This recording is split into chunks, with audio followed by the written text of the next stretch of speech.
Okay, so the challenge that I have is I've basically got a whole bunch of trade files that I've been saving as CSV files. Just a whole bunch of trades basically. So I wonder if these ones are there. Yeah, you can see this is a CSV file, and this is like ADA versus GBP, and these are the transactions. And this is color coordinated, which is quite nice, I guess. So we can see the trades that are in there, and kind of like there's several hundred trades in here. So we can sort of like see that, and that's a CSV file. But as these files get bigger and more plentiful, I've got a number of files each one of these. So like if I do BTC GBP, that's considerably bigger in terms of length. There's, instead of having several hundred trades, there's several thousand trades, like 6,000 trades in there. And if I was to introduce something else, I'd need to have another CSV file, which is fine. I guess one thing that I could do is put them all into a folder and deal with flat files. But there are two other options. One option is the database option, and the other one is another database option. So there's MySQL, which is kind of like a bigger, more complete database option, and then there's sqlite, which is a smaller, lighter version option. And the sqlite thing seems to be quite attractive for the project that currently exists, just because, well, these aren't related in any way. So these are like they're SQL formats in the sense that they lend themselves well to tabular data, but there's no relation between any pairs of tables in particular that we draw upon. It's not, or at least there's no relation in terms of dependencies. So it's not like one table has a foreign key that relates to the primary key of another table, and there's that kind of link. Everything here is independent. But the nice thing about it is that if I'm able to use sqlite, then I can just have one database and everything's kept in there, rather than having these flat files that I would need ultimately to put into a folder. And at the moment, you can see that the project, as I increase the number of files and ideas that come about, these things generally are populating or sort of swamping everything that I've got. So yeah, it's just really that. Pause. So basically, I've got to remind myself of the code that I've written. And I see I've written quite a bit of code. And I do have a database that was created somewhere in there. In fact, if I just go back over that, there it is, Binance trades underscore trades DB. So everything would, at least ultimately, I'm trying to get it into there. So, and where is the actual database? Let's have a look. There, Binance underscore stats. So probably the next one. There we go, Binance trades database. And I wonder if opening integrated terminal, revealing file explorer, open database. There we go. Right, you can sort of like open database and click on it, and it's the same sorts of files that are in there, and it looks like I've done some work on it because I can see the column headers and things. So, and I'm wondering if I click on this show table, so that's nicer in a way than a CSV file to a degree. CSV files are easy to navigate through. You can sort of like see the number of rows and records and stuff like that. So there's work that I've done on it, and basically I'm going to go remind myself of this code. I'm not sure I can actually reveal it in File Explorer, although I might have hit save. So let's just do that. Reveal in File Explorer. The reason I'm doing that is just to see when I last edited it. So that's March. It looks like the 2nd of March. So I'm reading code that I've written only a month ago. And this is the thing about revisiting code. If you haven't written your code well, then when you come to revisit it, it just takes you that much longer to do things. Now I can see that I've written a class here, and the class just looks like, okay, it contains a list over here for column names, and I know that they're the column names of the data of the actual table. So they're column headers basically of the database tables. and the column definitions. So again, I've at least glad in a way that I've written something that's logical. Column definitions that, and one of the nice things, or one of the different things, should we say, about SQLite is that the number of definitions is less. So like symbol is a text, ID is an integer, and actually this one is unique. This is the unique thing, and I do recall that I had to go through and figure out which one was the unique one, because the order ID looked like it would be unique as well, and so did the order list ID. But I think there were cases where the order ID wasn't unique, and the only unique thing is the ID itself. And then price is a real number, so it's not an integer but a number with a decimal in it. And same for the quantity, because you can have fractions, you don't have to have whole numbers. Same for the quote quantity, the commissions. But the commission asset, that's text because it's the name of something.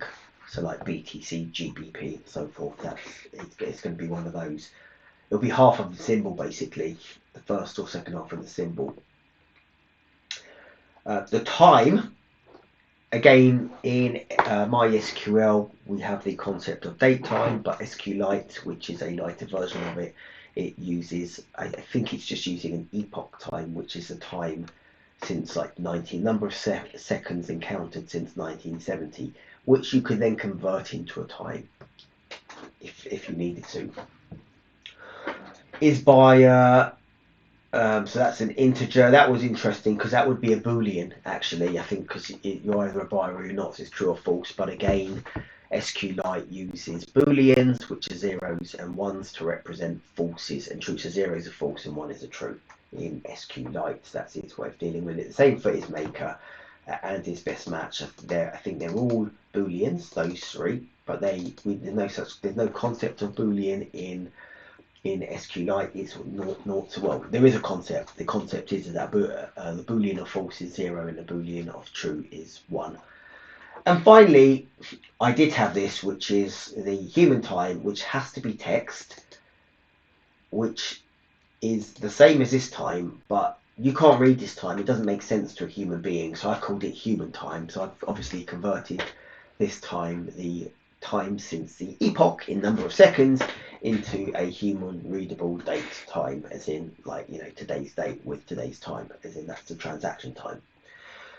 So that's it. I've got an init here for a con and a cursor constructor to initialize classes, so that looks quite helpful. And okay, this is for opening a connection, so that's where so we start off with nothing. So there's no con and there's no cur, and cur, I recall, stands for, although you'll see it anyway, but self.cur, here it is the actual cursor itself. So the database needs a cursor. Maybe I should throw a comment in here.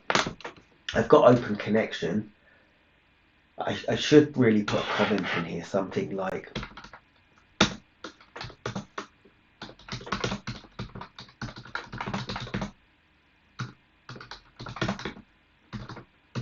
open connection and assign a cursor, something like that.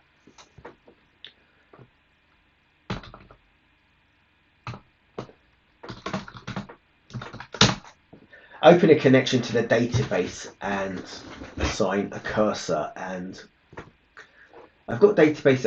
Okay, this in the initialization. So wherever this class is created, it needs to take in the parameter of path, which is the database path. So, and this is a good thing about keeping it modular and small. It's kind of easy to understand what's going on in here. And actually, I'll go here and I'll click on go to references. Right, and it's found where it is. So that's not the reference. That's not the reference. I'm just wondering where the reference is to it. Ah, here we go. So I can click on that, and we've got trades equals that. Now, over here, it says trade DB, DB underscore path, and then it's got Binance trades. So, and which is okay to do because the Binance trades exists in the same file as the actual Python file that's calling it. but that might be an issue otherwise. So, and really I should comment that in a way. I guess it's relatively clear what it is, but I should probably comment that. So if I go to class DB here, and let me just get rid of that X, I'm back where it was. Basically over here, this DB underscore path. So this is the args, and so DB path, which is a string, is the path to the database.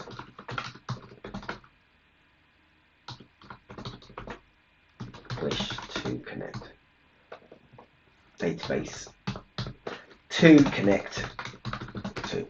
So, and what comes back? Nothing actually. So it returns none, which is fine. That's what we want from it. And you can see here now it's probably a little bit clearer, but I guess we knew what the path was anyway.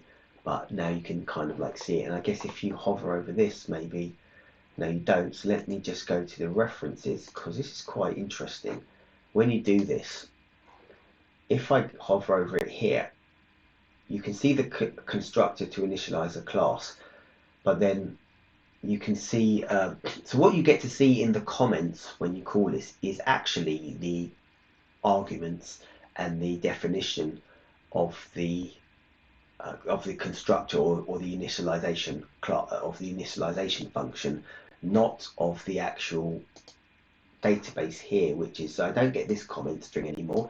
If there's a comment string down in here, this one overtakes or seems to supersede, at least in VS Code, this doc string over here. So I'm going to leave it at this point just because I've got a meeting, funnily enough, but I will revisit it again, having partly reminded, and this is kind of like just looking back through code, and I'm going to build onto that. So that's really it for now.